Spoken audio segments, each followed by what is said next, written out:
Como ya me presentaron, pero creo que algunos no me conocen. Mi nombre es Julio Díaz, soy uno de los pastores de Doxa Iglesia Cristiana.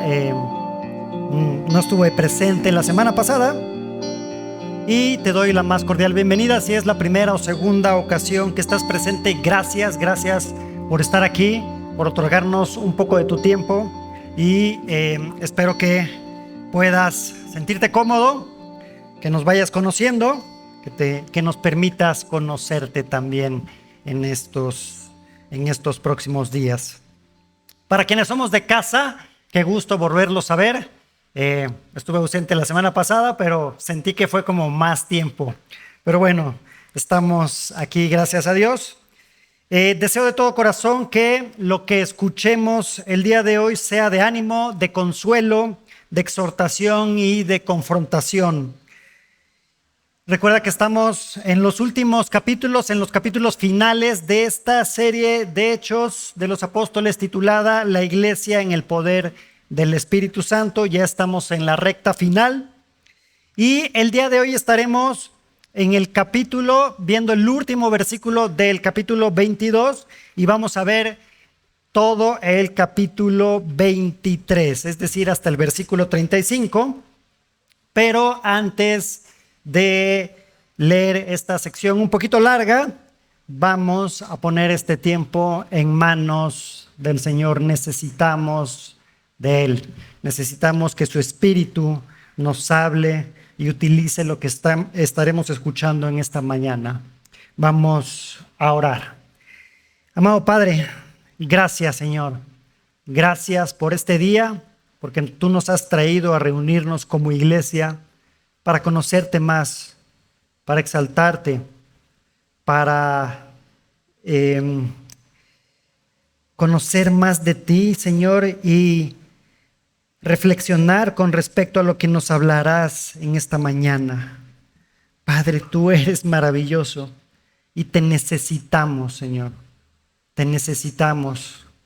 Ayúdame a transmitir lo que tú ya has dejado en este pasaje, que no le agregue ni le quite nada, Padre, y que quienes escuchemos tu palabra podamos reflexionar al respecto y podamos responder a ella, Padre.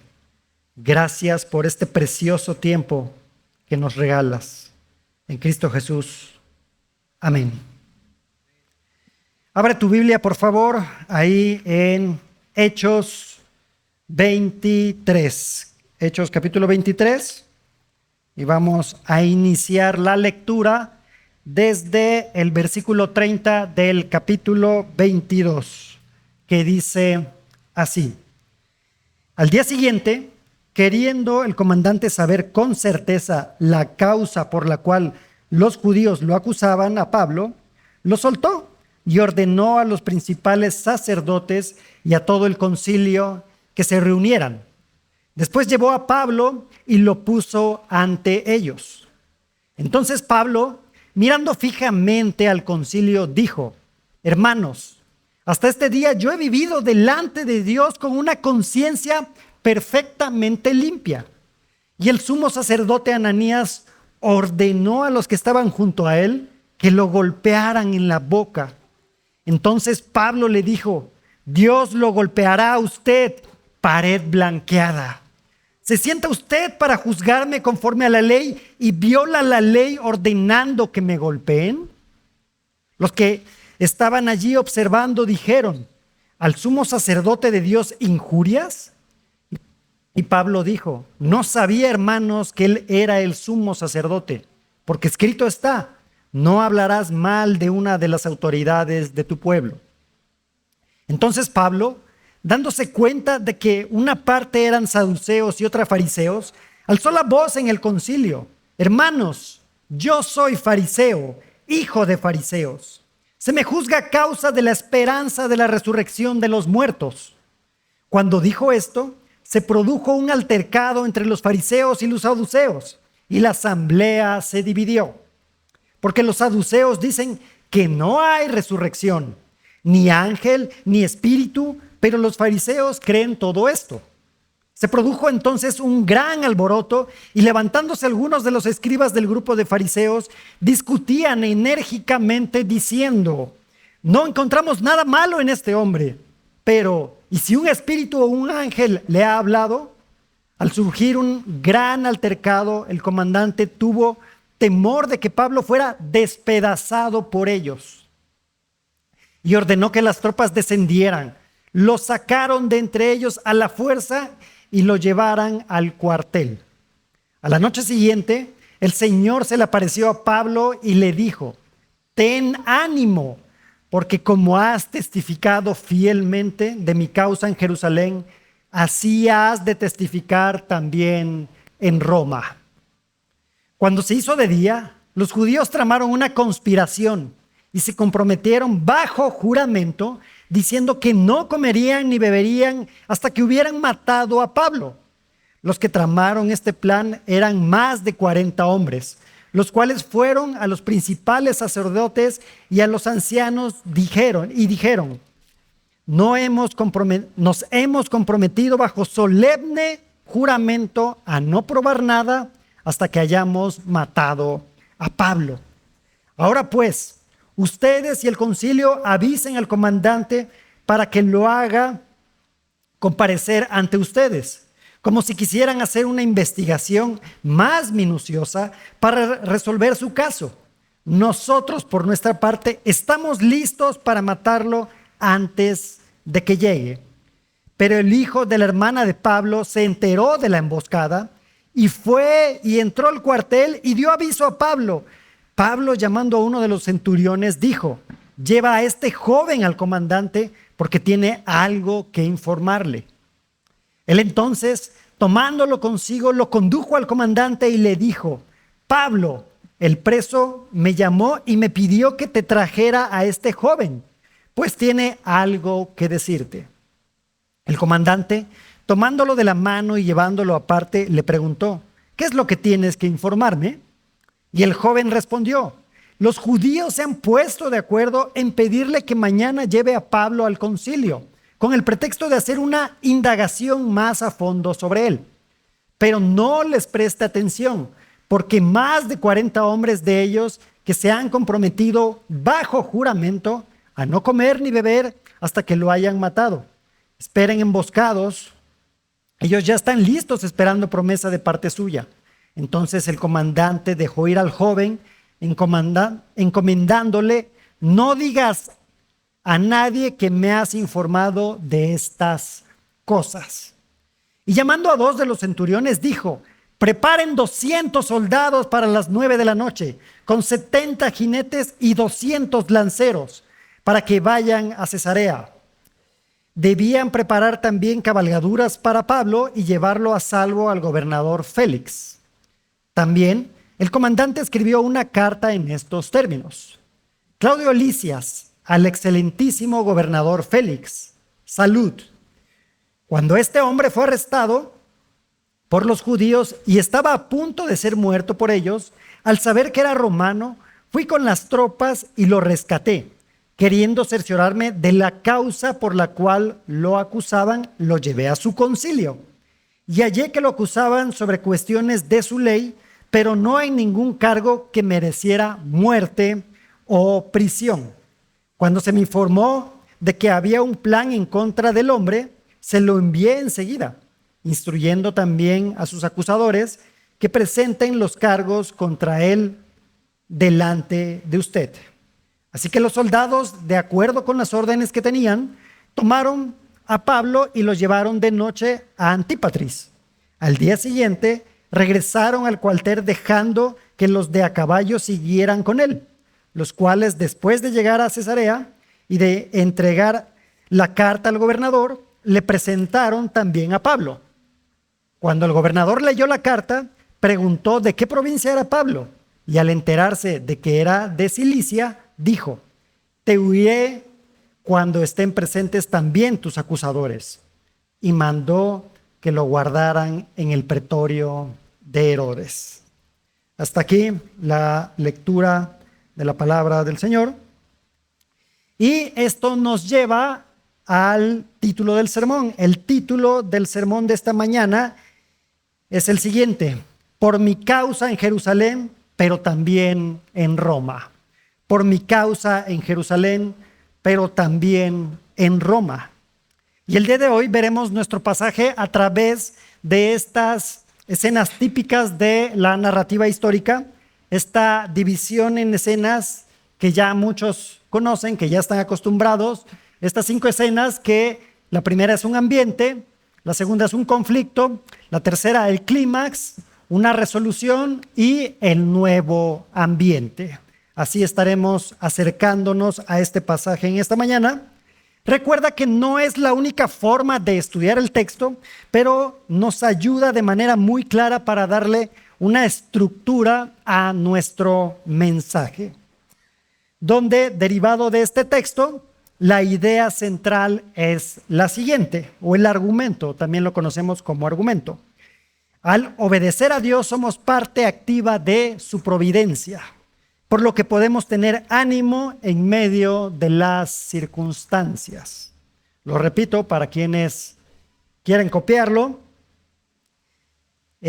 Al obedecer a Dios somos parte activa de su providencia, por lo que podemos tener ánimo en medio de las circunstancias.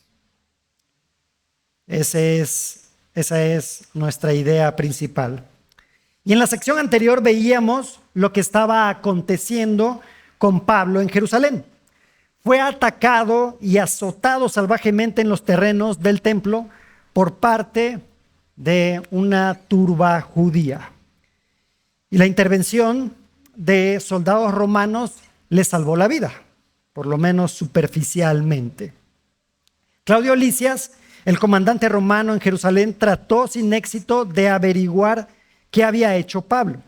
Además, le da la palabra a Pablo para que se dirija a la multitud. E incluso este comandante pensó que Pablo era un egipcio que había generado una revuelta.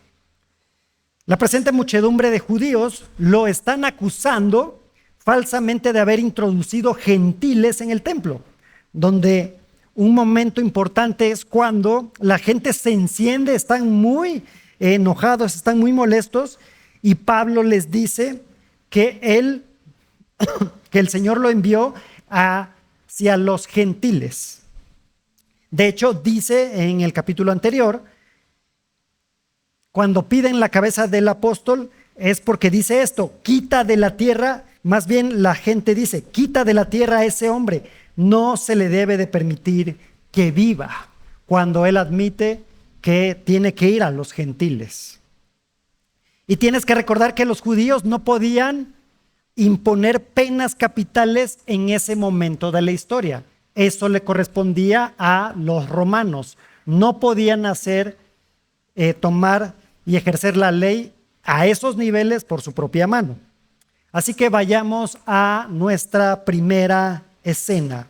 Es una escena muy corta. El ambiente, ¿qué es lo que está sucediendo? Titulado Reunión por la causa. Reunión por la causa. Capítulo 22, versículo 30. Al día siguiente, queriendo el comandante saber con certeza la causa por la cual los judíos lo acusaban a Pablo, lo soltó y ordenó a los principales sacerdotes y a todo el concilio que se reunieran. Después llevó a Pablo y lo puso ante ellos. Podemos ver que quien solicita esta reunión es el comandante Lisias, por lo que pensemos que no es una reunión formal del concilio. No parece que esta reunión se realizara en el lugar de las reuniones constantes del concilio, sino más bien en un lugar donde el mismo comandante tuviera un poco más de control, posiblemente un tribunal romano o la misma residencia del comandante. ¿Por qué? Porque finalmente está el comandante presente. En estas reuniones del concilio no podían estar presentes personas que no fueran judíos. Tenemos que tener en mente que esto no es un juicio, no es un juicio, sino más bien un tipo de reunión o audiencia para interrogar a Pablo y determinar su caso. Y esto nos ayuda a aclarar posibles cuestionamientos del pasaje. El comandante quiere saber con certeza de qué se le está acusando a Pablo, pues esto ya es una situación que se está escalando a un nivel local y se realiza este tipo de audiencia en el concilio para aclarar aparentemente este asunto. Ahora, su autoridad era definitiva, la autoridad de este concilio era definitiva en asuntos de la ley judía, en asuntos civiles era relativamente limitada. ¿Por qué? Porque estaban siendo gobernados por los romanos, por lo que no podían ejercer la pena capital. Estaban pidiendo la cabeza del apóstol Pablo.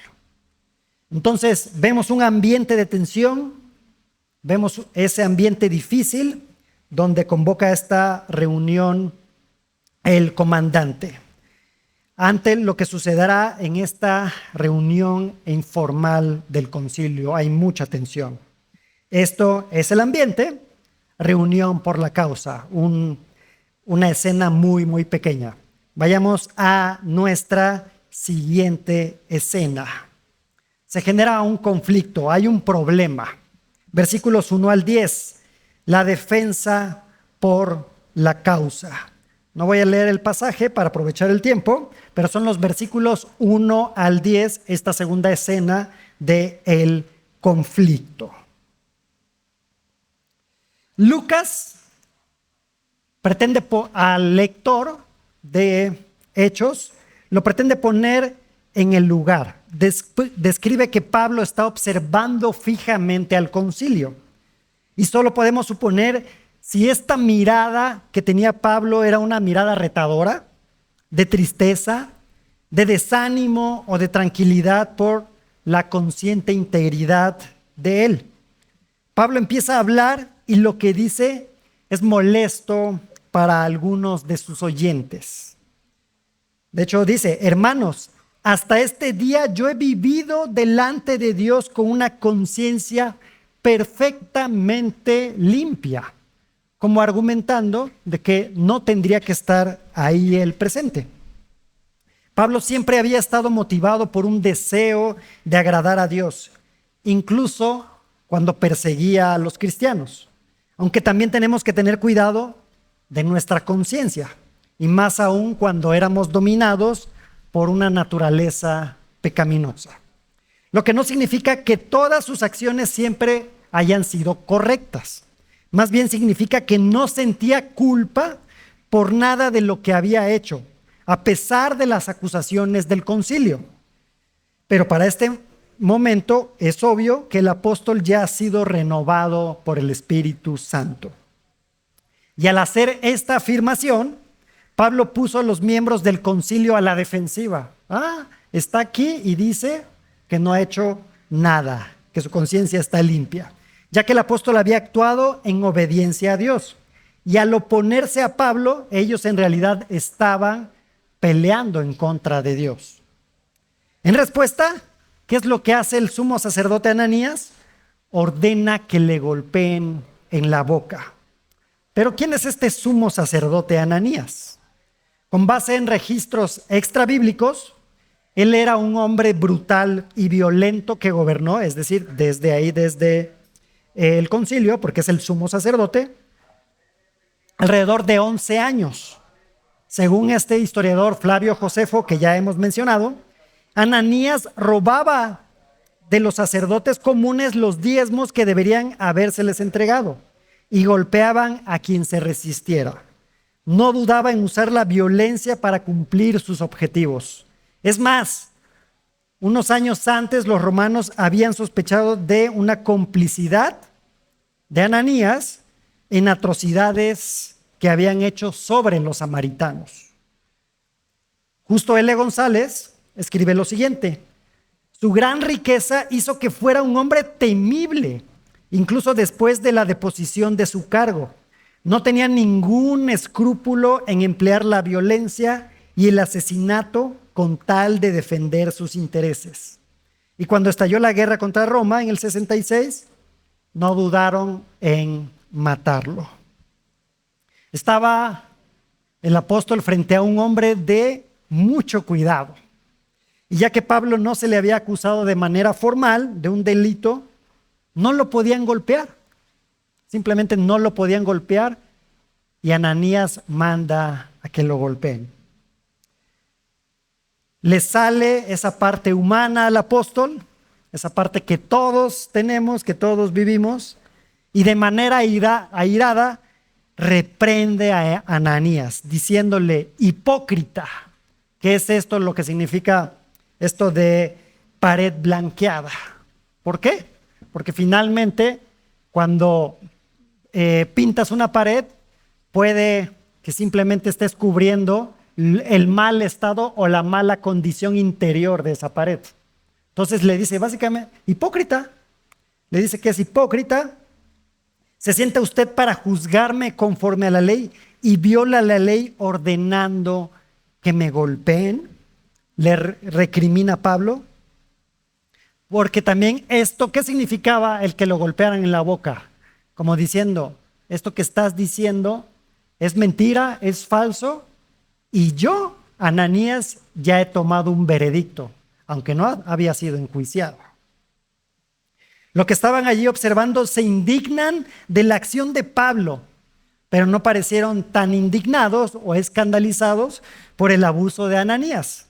Conocían a Ananías, aunque esa no era la forma de hablarle al sumo sacerdote. Pablo se disculpa de alguna manera argumentando que ignoraba que le hablaba al sumo sacerdote, incluso parafraseando parte del Éxodo. Por lo que Pablo respeta la investidura, pero no la acción de Ananías. Ahora, aquí quiero hacer un pequeño paréntesis, que no es la esencia del pasaje, pero creo que es necesario que lo mencionemos. Podemos ver esta respuesta muy natural de Pablo por defenderse, y hay quienes nos argumentan esto de que debemos de poner una mejilla, que es bíblico, evidentemente, está en la Biblia, que si nos golpean en una mejilla tenemos que poner la otra, que si nos maldicen que tenemos que responder con bendición.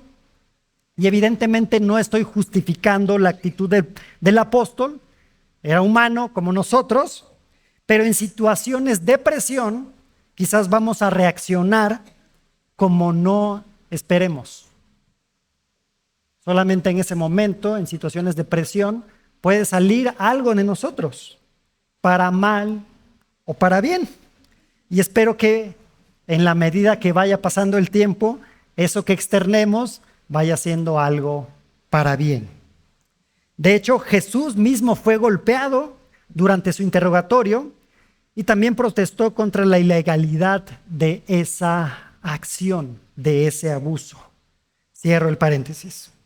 Pablo observa que hay fariseos y saduceos. Hermanos, y argumenta esto: hermanos, yo soy fariseo, hijo de fariseos. Se me juzga a causa de la esperanza de la resurrección de los muertos. Y Lucas aclara un poco más. Dice, porque los saduceos dicen que no hay resurrección, ni ángel, ni espíritu, pero los fariseos creen todo esto. Entonces, el concilio tiene presentes tanto fariseos como saduceos. Pablo apela entonces a ser fariseo e inteligentemente dice la razón por la cual lo están juzgando. ¿Por qué? Porque esto es importante, porque si no hay resurrección de los muertos, entonces Cristo no resucitó. Pero sabemos que ahora que Cristo resucitó, primicias de los que murieron somos.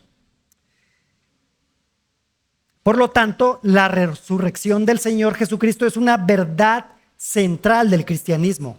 Y al asumir que no hay resurrección, entonces, para ese momento, todavía no había llegado la salvación, según la cosmovisión de los saduceos. De alguna manera es lo que daban a entender este grupo de judíos. F.F. Bruce, en su comentario a los Hechos, dice: un saduceo no se podía convertir en cristiano sin abandonar la posición teológica característica de su grupo. Un fariseo podía volverse cristiano y seguir siendo fariseo, al menos en las primeras décadas del cristianismo. Y esto, al cuestionar su sistema de creencias, de alguna forma es doloroso. Cuando cuestionan nuestra forma de pensar, nuestra fe, puede ser doloroso y hay dos opciones. Que tú sigas cuestionando ese sistema de creencias y lo dejes, o que lo cuestiones y te aferres más a ello. ¿Qué tenemos que hacer? Pues hacer un cuestionamiento a través de la Biblia para que el Señor nos muestre qué es lo que tenemos que hacer. Y esto es muy común en nuestra época. Como cuando le hablas del Evangelio a un amigo o un familiar y su respuesta es que esta es la fe que me enseñaron mis papás. Esto es lo que me enseñaron mis abuelitos. Y básicamente no quieren reflexionar porque piensan que si cambian, estarían en contra de su familia, porque fue lo que les enseñaron y se aferran a su creencia. Pero te pregunto, ¿de veras te importa más la opinión de tu familia o amigos que la del creador de todo el universo? ¿Del creador de todo lo que ves? ¿De los océanos, de los mares, de las estrellas? ¿Te preocupa más lo que opinen tus amigos y familiares o lo que el Señor dice? Es necesario que reflexiones al respecto. Es bueno que cuestionemos nuestro sistema de creencias. ¿Y en quién estás depositando tu confianza? ¿En tus propias fuerzas? ¿En tu libertad de actuar? ¿En tu herencia cultural? ¿O tu herencia de fe que te dio tu familia? Hoy yo no te quiero hablar de un sistema de redención para que te acerques a Dios, sino más bien predicamos de ese Dios que tomó la iniciativa para acercarse al ser humano, que se hizo hombre en Cristo y que pagó por el pecado que cometimos tú y yo. De eso es lo que hablaba también el apóstol Pablo. Los fariseos comienzan a defender a Pablo, por lo que los miembros del concilio se dividen y se elevan los ánimos y empiezan a discutir los fariseos y los saduceos. Los fariseos dicen que no hayan nada malo en Pablo, pero al calentarse tanto los ánimos, la discusión llegó a tal punto que el comandante tiene temor y dice, tiene temor de que hicieran pedazos a Pablo. Imagínense lo enfurecidos que estaban. Descuartizar, matar a alguien. Quiero imaginar que el comandante se le hace muy presente que Pablo es ciudadano romano y que Pablo muriendo en manos de esta multitud le generaría problemas, no solo a él, sino a la región.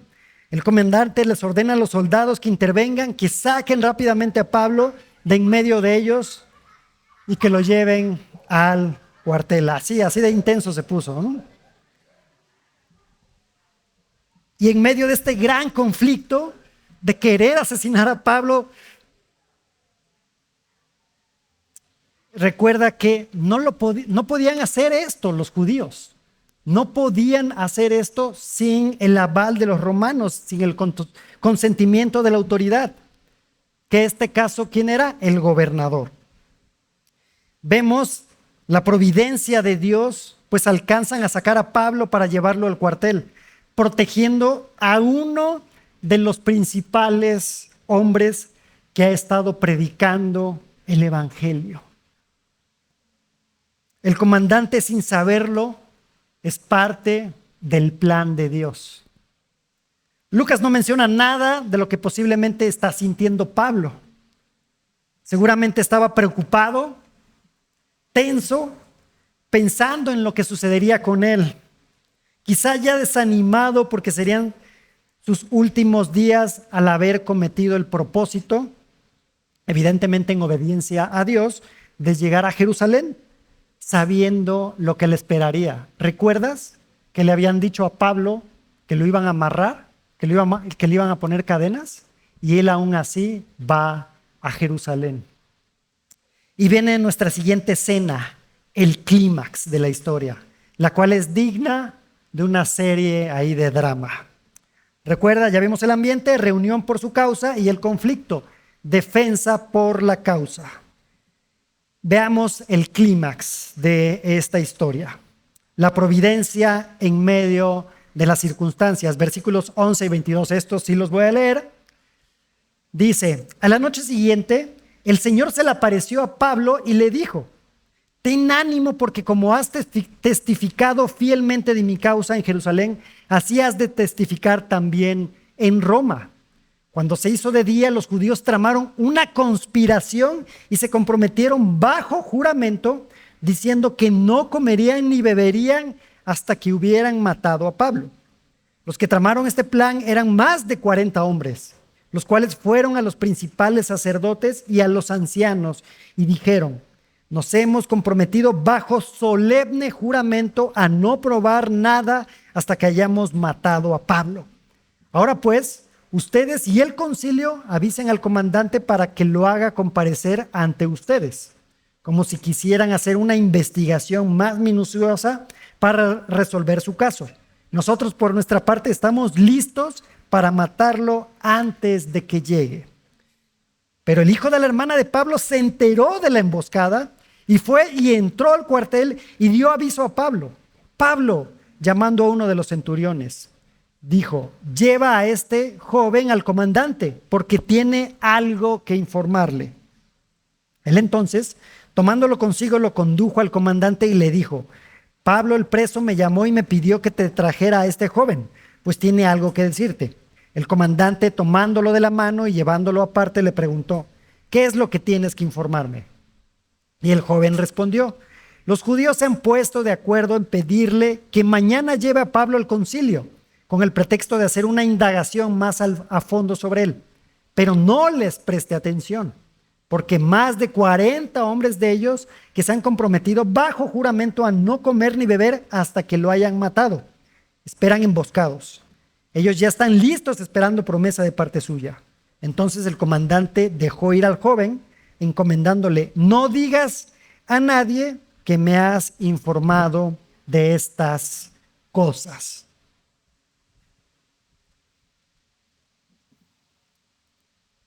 Pablo es consolado y animado por el Señor.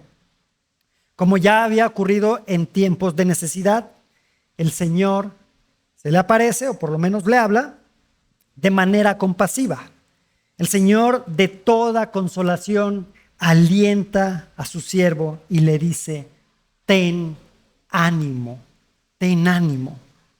De hecho, el apóstol Pablo escribe a los Corintios lo siguiente, en su segunda carta, capítulo 1, 4 al 5, saldrá en sus pantallas, el cual nos consuela en todas nuestras tribulaciones, para que también nosotros podamos consolar a los que están en cualquier aflicción, dándoles el consuelo con que nosotros mismos somos consolados por Dios. Porque así como los sufrimientos de Cristo son nuestros en abundancia, así también abunda nuestro consuelo por medio de Cristo. El apóstol había terminado con éxito la tarea que el Señor le había encomendado en Jerusalén. Por último, el Señor le dio esperanza y tranquilidad a Pablo, ya que esto es una promesa de que su vida no terminaría ahí en Jerusalén, sino que todavía le va a conceder testificar en Roma. Si bien no hemos llegado a este punto, pero a ese punto donde Pablo está en Roma, pero ya leíste todo el libro de Hechos, sabrás que su ida a Roma no es un crucero con alimentos de esos, no sé, nunca he ido a un crucero, pero supongo que han de tener unos 6 pisos, 5 pisos, con espectáculos, con un par o 3 alberquitas, ahí en medio del Mediterráneo. No es su ida de Pablo así. Así que ten presente que aquí hay un paralelismo de que este versículo establece entre lo que ha sucedido en Jerusalén y lo que va a sucederle a Pablo en Roma. En otras palabras, Pablo ha de tener ánimo, no porque se van a terminar sus aflicciones y dificultades, sino porque lo que estuvo o ha comenzado en Jerusalén también va a continuar en Roma, pero seguirá predicando la palabra. Ahora, si observas todo este pasaje, podemos ver que no hay una ordenanza, no hay imperativos, no hay aspectos prescriptivos ni exhortaciones prácticas. Lo más cercano es esto que le dice el Señor a Pablo: ten ánimo, porque tu camino no finaliza aquí, sino en Roma. Pero eso es un aspecto del mensaje particular en Pablo. Lo que sí vemos entre todas estas líneas es la providencia del Señor en medio de las circunstancias. Y por eso la idea principal o el argumento es este: al obedecer a Dios somos parte activa de su providencia, por lo que podemos tener ánimo en medio de las circunstancias. Y esta parte activa es que tú eres consciente de que estás obedeciendo al Señor. A Pablo lo habían acusado falsamente, lo habían golpeado, lo habían arrestado, habían conspirado contra él y había sido encarcelado, temporalmente por lo menos. Pero Dios lo liberó, no por medio de un milagro sobrenatural, como sucedió con el apóstol Pedro, sino mediante la providencia de las circunstancias, donde entendemos que esta providencia de Dios es su plan y un propósito para el mundo, donde gobierna las acciones de forma que todo, desde lo aparentemente insignificante hasta lo más grande, contribuye a los propósitos y la voluntad del Señor. Te pregunto, ¿cómo estás hoy? ¿El saber de la providencia de Dios en nuestras vidas puede traerte paz y ánimo? ¿Tus deseos o planes se han visto frustrados los días pasados, las semanas pasadas? ¿Te preocupa lo que depara este cierre de año? ¿O te preocupa incluso la próxima quincena o llegar a la quincena, ¿no?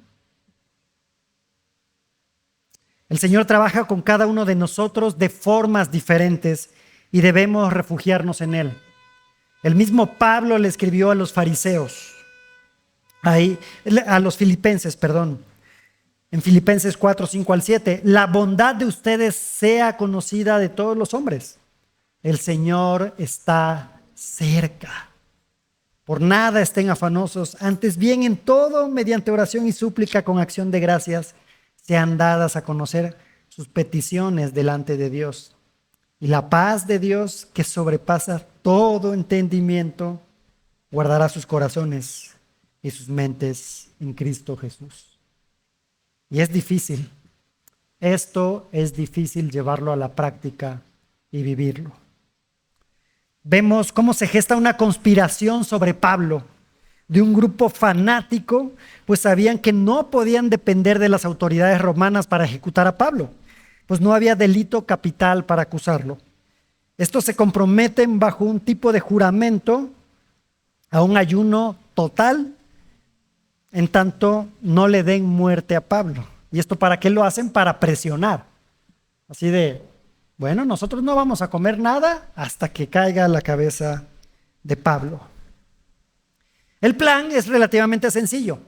Los sacerdotes y ancianos le pedirán al comandante que envíe a Pablo a comparecer ante el Sanedrín, y estos que han jurado matar a Pablo, pues simplemente emboscarían en el traslado a Pablo hacia el Sanedrín.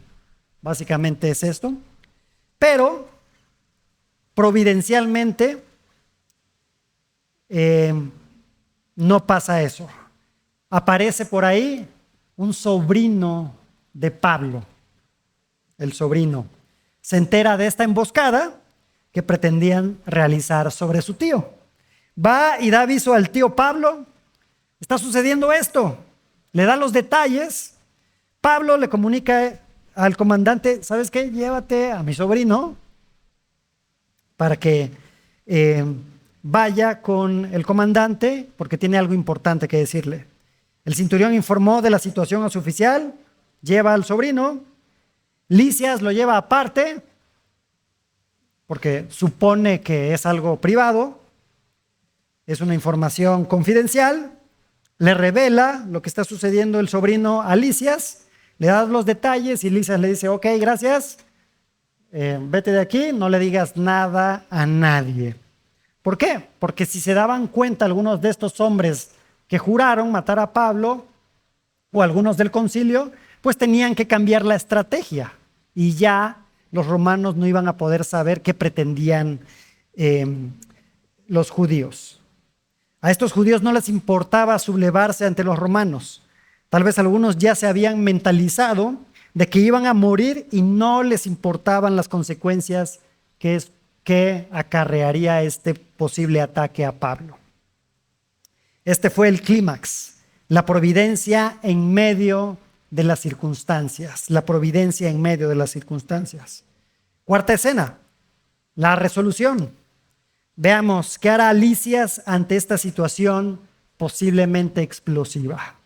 La resolución, versículos 23 al 33, la providencia pasiva.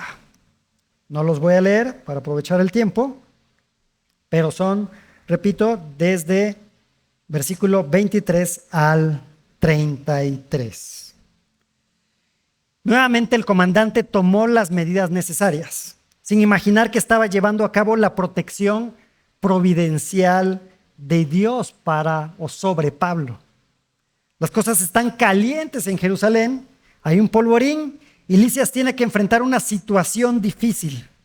El comandante piensa, comprende que estas circunstancias se le pueden salir de las manos y yo considero que realiza una buena decisión.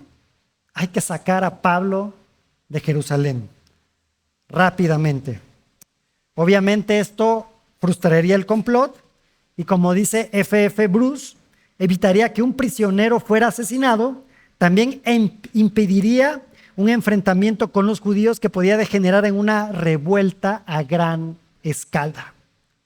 Así que, complicándose la situación, lleva el problema ante su jefe. Esto es una recomendación para todos. Si tú no puedes, pues lleva el problema al jefe y dile, ¿sabes qué? Esto está difícil, ayúdame, ¿no?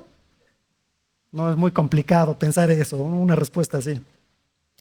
Y entonces decide trasladar el problema a su superior, el gobernador romano Félix. Toma esta decisión, Lisias no pierde el tiempo, llama de inmediato a 2 centuriones y les dice, ¿saben qué? Prepárenme 200 soldados con 70 jinetes y 200 lanceros, 470 soldados romanos. Y sin estar dispuesto a esperar hasta el día siguiente, dice, ¿saben qué? Preparen todo esto para la hora tercera o las 9 de la noche, para que lo lleven a Cesarea, a poco más de 100 kilómetros a Jerusalén, y esta era una sede del gobierno de Judea.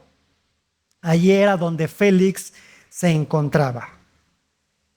Era común que cuando un funcionario romano enviaba a un prisionero, tenía que mandar un pequeño informe, y Lucas registra esta carta, que está del versículo 26 al 30, la cual resume toda la actividad. Aunque el comandante colorea o medio pinta ahí, adorna la carta, como cuando escribimos un correo electrónico, ¿no? Cuando le vas a escribir un correo electrónico a tu jefe, no le dices excelentísimo, pero le dices estimado fulanito de tal. El día de hoy sucedió una actividad aquí en el trabajo y te explayas, ¿no? Dicen que por ahí el mundo funcionaría mejor si lo viviéramos como escribimos los correos electrónicos, ¿no? Es un tanto truqueada su carta porque explica algunas cosas, pero encubre otras, ¿no? Ya que no dice que descubrió la ciudadanía romana de Pablo hasta después de rescatarlo, y también no menciona que lo iba a azotar. También pensó que era un egipcio revoltoso, ¿no? Esto no lo coloca ahí en el reporte, pero a través de esta carta también vemos que le dijo a los acusadores de Pablo que vayan con él, es decir, con Félix, para que presenten los cargos. Con estos que están tratando de inculpar al apóstol. Llevan de noche a Pablo a Antípatris, es decir, como a 55 kilómetros de distancia. Era un puesto militar romano usado como área de descanso para los viajeros entre entre Jerusalén y Cesarea. Para llegar allí en una noche se requirió esfuerzo, se requirió mucho trabajo, caminar sin parar, y especialmente por parte de los soldados de esta infantería. Pues algunos iban en caballo, ¿no? No iban tan relajados, pero iban en caballo.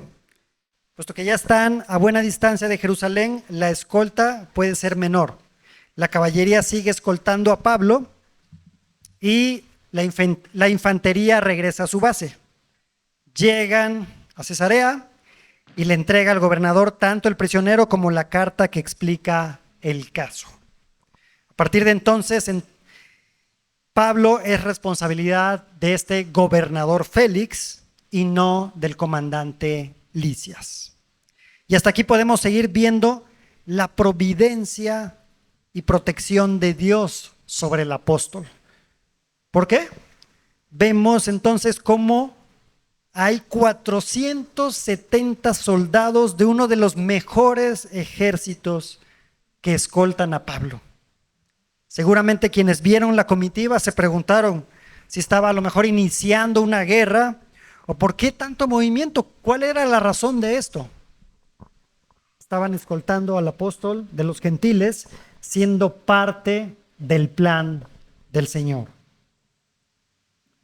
Esta es la resolución, titulada La providencia pasiva. ¿Por qué? Está utilizando los medios, las circunstancias e incluso al ejército romano para cuidar y trasladar a Pablo. Lo que nos lleva a nuestro nuevo ambiente, la escena final. Versículos 34 al 35. Titulada En espera de lo que Él decida. En espera de lo que Él decida. Cuando el gobernador leyó la carta, preguntó de qué provincia era Pablo. Y al enterarse de que era de Cilicia, dijo: Te oiré cuando estén presentes también tus acusadores. Y mandó que lo guardaran en el pretorio de Herodes. Félix averigua de qué provincia era Pablo, porque antes de decidir si iba a oír el caso o no, tenía que determinar la cuestión de la jurisdicción. Es decir, de alguna forma el gobernador, si Pablo o el problema pertenecía a otra provincia, pues el gobernador decía, bueno, pues esta situación que se resuelva en la provincia que le corresponde. Es decir, básicamente el gobernador estaba buscando posiblemente lavarse las manos y enviar el problema hacia otro lugar.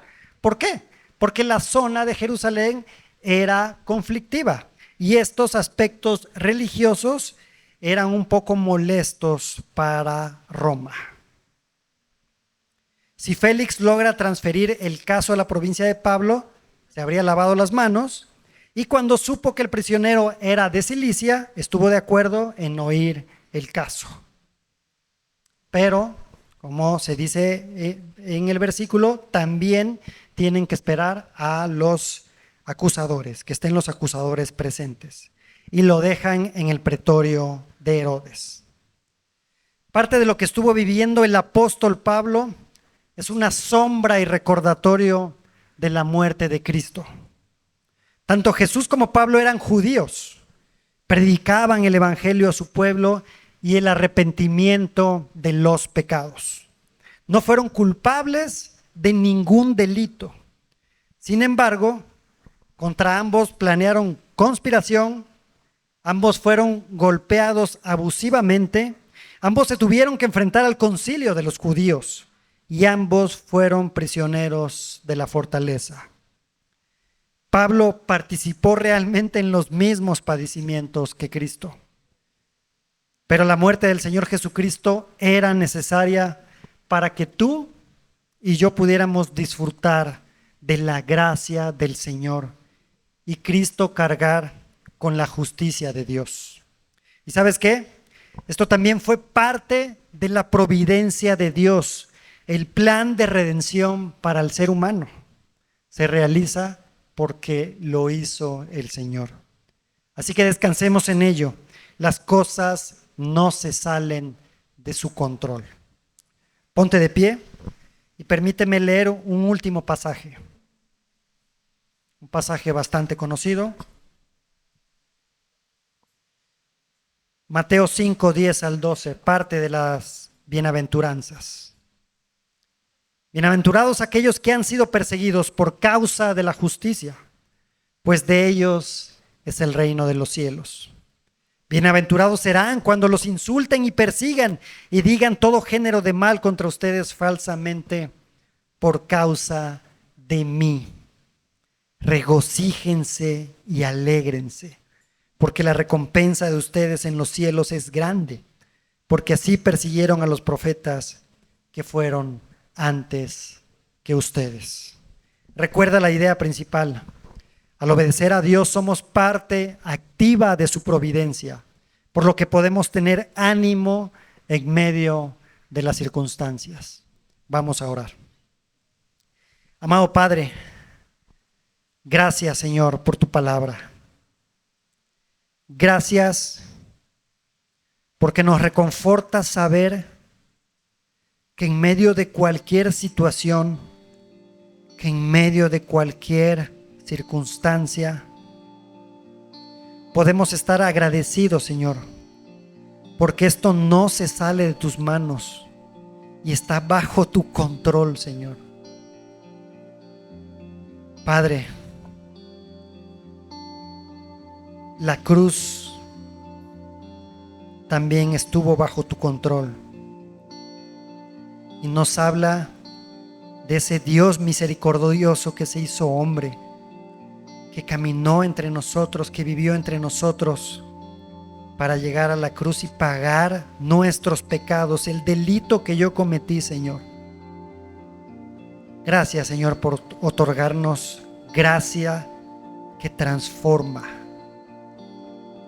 Y Padre, permite que podamos también en medio de las circunstancias seguir predicando de tu evangelio, porque lo necesitamos los que te conocemos, pero quienes no te conocen también lo necesitan. Gracias, Señor, por tu cuidado y misericordia. En Cristo Jesús. Amén. Gracias, familia. Pueden tomar sus lugares.